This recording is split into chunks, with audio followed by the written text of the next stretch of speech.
Siz o'sha paytda men aytdimda o'tirib, bunday qilib PUBG'da o'ynab, hali kinolar bor-ku, ro'yxat tashladimi, zo'r motivatsion kinolar. Motivatsion kinolarni tomosha qilib, ayol kishigacha bitta kompyuterni televizor olib kelib bersangiz devorga. Bemalol nimalar kinosi bor-ku, ana bir bola qirolichasi, hali 1000 asr bir bola Saddam Husayn maligi nima deydi? Hurrem xotinni ko'rib yotib ish pul topib berdi $500. Hem $500 ba'zi do'stlar $500 ham bor deydi. Lekin o'rtacha $400 topsa bo'ladi. Agar buni endi nima deydigan bo'lsalar, do'stlar, qaranglar. Buni ko'ringlar. Bu tepasida rangi bor. Mana ranglilari asosiyini ko'rsanglar do'stlar.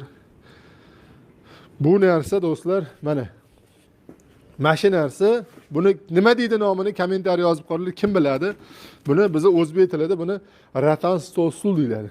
Bu mahsulot stol stul ishlab chiqarmaydi. Ratan stol stullarni mahsulotlarini ishlab chiqarishadi. Mana tayyor mahsulot do'stlar. Voy, Oybek aka qanday qilib bunda? Bu mana o'rta